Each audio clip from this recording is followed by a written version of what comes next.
Hey guys, this is the lecture about James the First. I might be a little over teaching here, but I do think it's so important for you to kind of see that these are the long term causes of the English Civil War. And it begins in 1603, and then his death is what, 1625, right? And so we're going to see. And one of the goals for this, we want to make sure there's three things that we want to identify by the end. Okay, we want to identify the religious causes of the Civil War. We want to define the social cause, which is the last thing. And the third thing that's throughout the entire lecture is going to be about the political cause, the shared power. Remember, they have shared power. It's ill-defined. There's no written constitution that grants the king power and the parliament specific powers. So there's like an ebb and flow. So with that, that's going to be where we're start.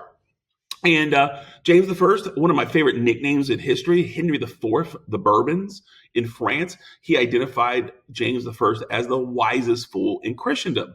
And the reason they called him the wisest fool in Christendom is because he was one of the most intelligent rulers maybe Europe has ever seen. His IQ was off the chart, but he always screwed up. He always stumbled. He lacked that common sense. And a little bit of a fun fact, the wisest fool, the Latin term for that is sophomore. So he was the sophomore in Christendom. Well, just like every 10th grader, we have our sophomores because they think they're all that in a bag of cheese puffs, but they're really kind of foolish. But that's another story. But here we see it. We see James I, the wisest fool in Christendom. And during his reign, we're going to see the three key long-term causes: religious, social, and political development. Now, the key issues the key issues with James was he had a conflict from day one with Parliament. And think about it, he alienated them with his true law of the free monarchy. You read that yesterday. Hope you guys did that. If not, you need to go back and do that. It's a 0 right now. But you have to go back and read. Think about that. He published that in 1598. It was anonymous, but everybody knew who it was. But he was identifying his ideology or his beliefs about absolutism. Well, Parliament read that and said, what in the world are you talking about? Because he clearly said that he himself holds power and Parliament exists only because he allows it to. So I do think that's important. The MPs were frustrated, okay? And what we see here is the religious issues. I have to fix that. The religious issues. We already know about the Puritans. Think about the Puritans, the Calvinists. They're frustrated with the Catholic practices or the popery of Anglicanism. But we also have the Catholics, and the Catholics were so frustrated because the Catholics thought that James I was going to be like his mom, a strong, devout Catholic. But in many ways, James I was apathetic towards religion. He's going to use religion for his gain, but not for them. So we're going to see the Catholics were frustrated. Parliament was also frustrated because they didn't want to give him extra funds. And Parliament felt like they controlled the purse strings, the economy. They had the right to tax, according to this document called the Magna Carta from 1215. So they did that. So they resisted. And foreign policy. It's going to be during his reign that they're going to have this consistent conflict since 1588 with Spain. That's going to be part of that 30 Years' War. And he wants to end it. And we're going to see. So those are the key issues that he's facing. And unfortunately, he never really works with Parliament. He always creates chaos. And this is just a kind of a reminder of what we've already talked about. I like this image because over here, he looks like an absolute king. Not sure about the white dress. But again, that's for you. If you want to take more notes on this slide, please feel free to. Now, the Catholic problem. This is one of the coolest things. I've never taught this on the day, on Bonfire Day, but it's kind of cool. All right. So the Catholics, we've already talked about it. Introduced. Catholics were angered that James was Protestant, was not interested at all in making Catholicism England Catholic. Well, because they were so angry, soon after he got power, they planned to blow up Parliament. And the Parliament, they were going to meet on November 6th. And on November 6th, they were going to have this big parlay where James is overseeing and is having a famous speech to the entire Parliament. So that means the entire government of England would be in Parliament at this time. Well, they were planning on, the Catholics decided they were going to blow up Parliament. Because if they blow up Parliament and kill all the MPs, members of Parliament, all the nobles of the House of Lords, and the king all at the same time, then they might, in fact, be able to restore Catholicism. Unfortunately for them, and fortunately for England, Guy Fawkes, who is this guy over here, he kind of has a cool beard. I'm a little jealous I can't grow that. But Guy Fawkes, he was the leader of the shenanigans, and he got caught with hundreds of pounds of gunpowder under Parliament. And on November 5th, he was captured. They uncovered it. And once they uncovered it, the bombing never occurred. And look what happens. The outcome. Catholics will forever be outlawed and alienated from English government society. And that's going to be one of those big things we're going to discuss on the tail end of the English Civil War, because you're probably already thinking, well, I thought James II was Catholic. Well, obviously he's going to be a little frustrating. But at this moment, I just want to point out James I washed his hands of it. He's done. Catholics are going to not play any part in his reign. And on November 5th, every year, today, this is what bonfire looks like. They will wear masks. This is the Guy Fawkes masks they will wear, and you may have seen Anonymous. They wear this. Typically today, it's the idea of rebels. This is a bonfire where here they're burning Guy Fawkes in effigy. Effigy means they put a little doll to represent him, and they burn him, execute him like they did back in this time. And this is the Guardian from 2019. They should have a nice little photograph, and typically they have fireworks.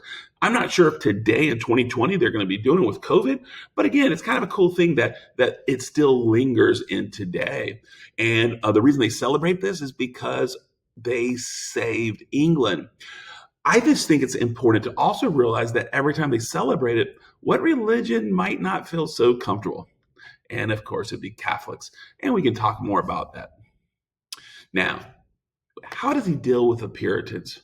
Well, he dealt with the Puritans with pretty much very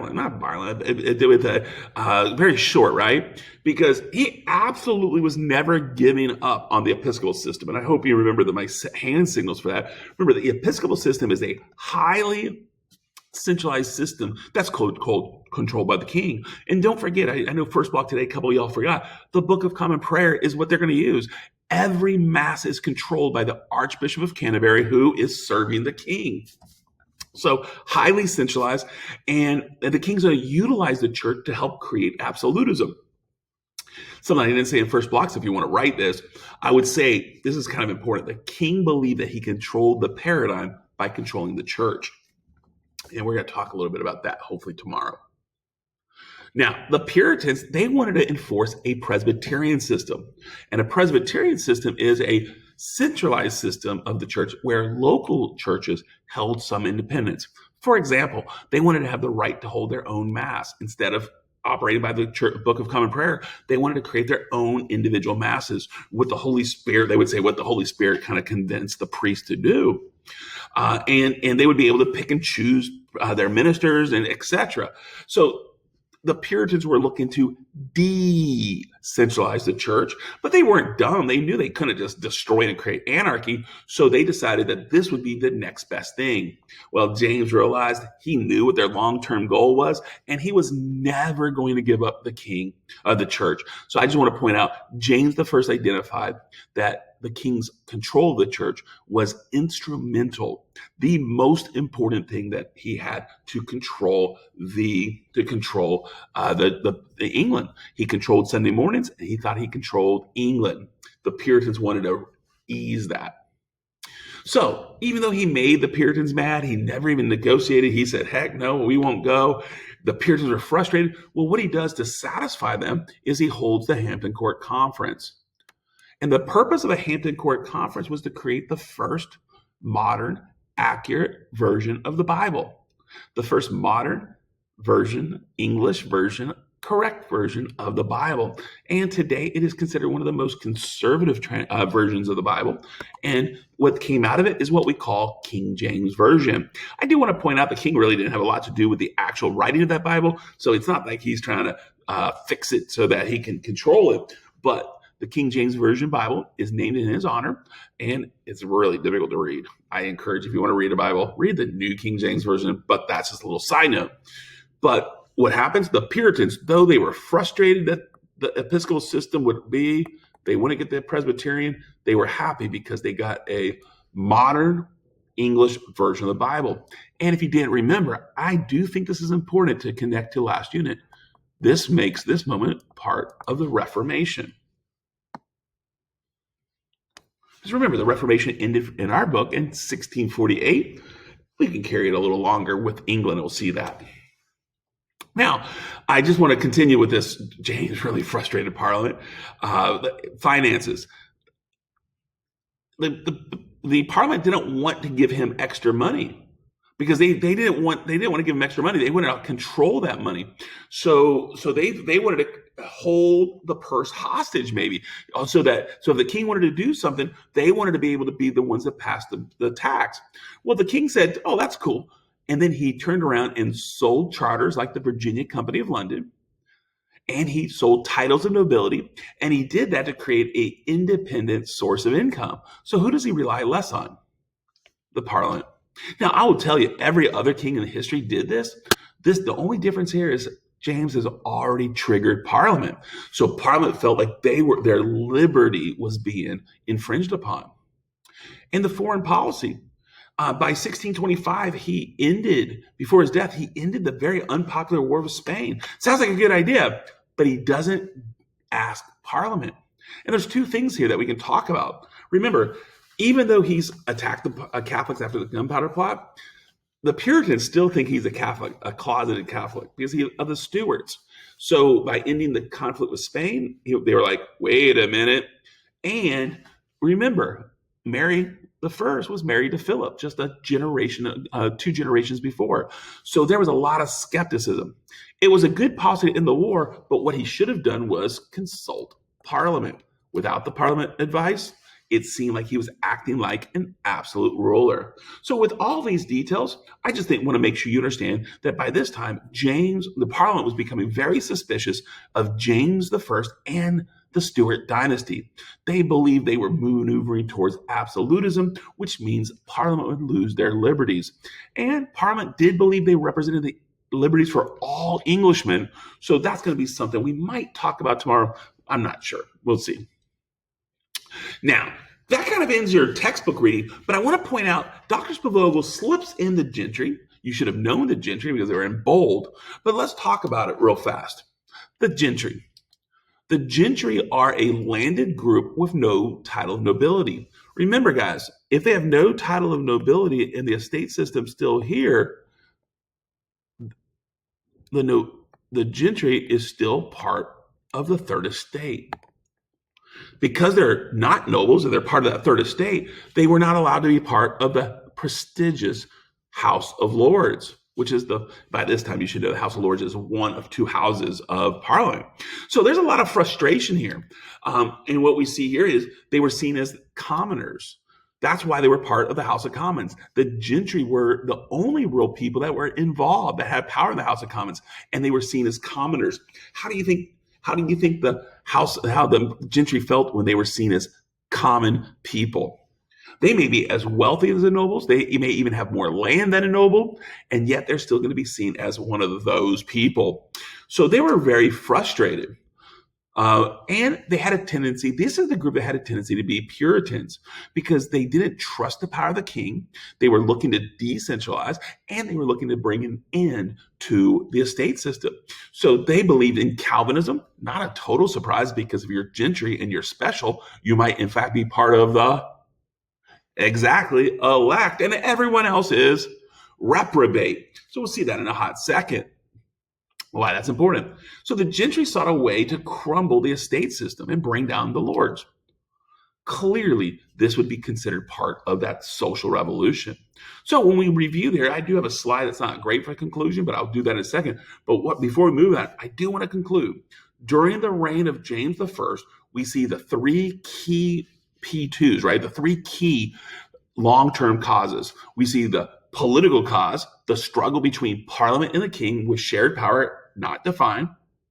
The second thing was the religious issues. Catholics are gone, but it's the Puritans who are looking to seize power. And the third thing that we see here is the gentry. The gentry are looking maybe for a social revolution to undo the estate system so that they can rise to the top. And I think that's kind of important that you understand it. So again, political, religious, and social. Now, our little conclusion here, by 1625, Parliament realized it needed to define the power through legislation. Parliament will attempt to force the next king, Charles I, into accepting restrictions to his power. And this action is going to trigger the short-term causes, because from 1625 to 1628 to 1640, we're going to see the short-term causes that really begin to speed up that political, religious, and social aspects that will lead us to this chaotic moment called the English Civil War. So I do hope you understand that. I hope that this was helpful.